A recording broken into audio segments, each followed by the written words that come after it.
O que você está vendo é o momento exato onde o candidato recebe uma facada na altura do tórax. Veja, a câmera é um pouco mais lenta. É possível perceber logo depois disso, o candidato imediatamente reage a esse ataque. A pessoa que feriu o candidato também com essa faca, inclusive já foi identificada pela Polícia Militar. Daqui a pouco nós vamos conversar com os agentes da polícia que estavam no local e conseguiram deter essa pessoa que cometeu esse ataque pouco tempo depois de ferir o candidato. Era um ato de campanha, cerca de 1 hora, 1 hora e meia em Juiz de Fora. O candidato estava em cima, no ombro de algum assessor ou então correligionário. Quando foi ferido, várias câmeras amadoras que estavam no local filmaram o momento exato em que ele é ferido e também socorrido por assessores e seguranças e levado até a Santa Casa de Juiz de Fora. Informação é que nesse momento o candidato está sendo preparado para ser examinado numa tomografia, ou seja, um exame extremamente detalhado para saber se essa perfuração atingiu ou não algum órgão. Os médicos da Santa Casa não souberam precisar a quantidade de sangue que o candidato perdeu por causa desse ferimento à faca e por isso que precisa de um exame mais minucioso antes de saber qual atitude os médicos mineiros vão tomar para não deixar aí nenhum tipo de sequela no candidato, repito, Jair Bolsonaro. Eu vou direto agora, vou conversar por telefone com a nossa repórter Michele Pacheco, que acompanhava de perto, esse ato de campanha e nos conta agora como foi o momento exato desse ataque. Michele, boa tarde. Boa tarde. O candidato do PSL, ele chegou em Juiz de Fora pela manhã, fez várias atividades aqui na cidade e na parte da tarde ele se reuniu com os eleitores no centro da cidade. Ele tinha uma multidão esperando por ele no Parque Alfield, que fica bem no coração de Juiz de Fora, e ele desceu uma rua de pedestre carregado nos ombros por um dos correligionários.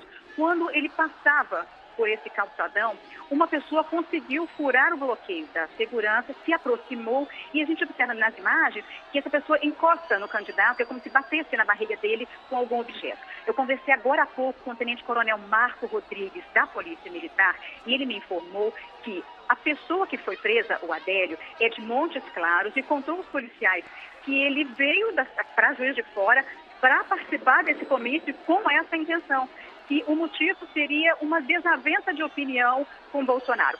Adélio disse que não conhece o candidato, não teve nenhum problema com ele político ou pessoal, mas não concorda com as opiniões de Bolsonaro e decidiu fazer esse atentado. Nesse momento, há uma grande quantidade de pessoas na Santa Casa, são eleitores que estão esperando notícias do candidato e para saber se o comício previsto para agora à tarde vai ser mantido. Se ele tiver condições de sair do hospital, se ele ainda vai conseguir se reunir nesse comício.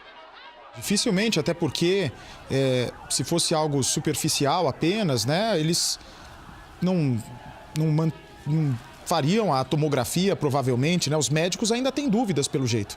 Os médicos ainda não sabem a gravidade ainda desse tipo de ferimento, por isso o médico responsável pelo atendimento sugeriu fazer essa tomografia para saber se algum órgão, alguma veia, artéria, pode ter sido atingida durante esse ataque. Agora, me diga uma coisa, por favor, Michele, ele não estava andando escoltado? Você viu muita presença de segurança particular? Ele estava também com colete à prova de balas? Houve uma informação ainda não confirmada? O que é que você tem de notícia sobre isso? Não, ele não estava com nenhum tipo de colete. Ele chegou desde a parte da manhã até os compromissos agora na parte da tarde vestindo uma camisa amarela do Brasil.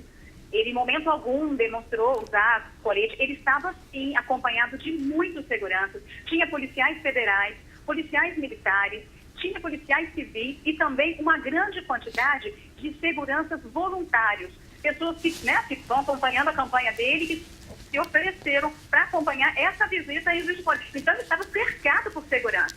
Tanto que uma das primeiras informações, quando começou o tumulto generalizado, era de que um segurança teria sido esfaqueado. Logo depois veio a confirmação de que não, que tinha sido o próprio candidato que tinha sido agredido. Um detalhe, Bate, é que a Polícia Militar fez uma varredura, deu buscas em toda a parte, mas nenhuma arma foi encontrada. Então, ainda não se tem a certeza se foi uma garrafa quebrada ou uma faca. O policial militar só disse que foi um objeto cortante, um objeto pontudo que fez esse corte na barriga do candidato. Curioso? Baixe o Play Plus em playplus.com, na Google Play ou App Store.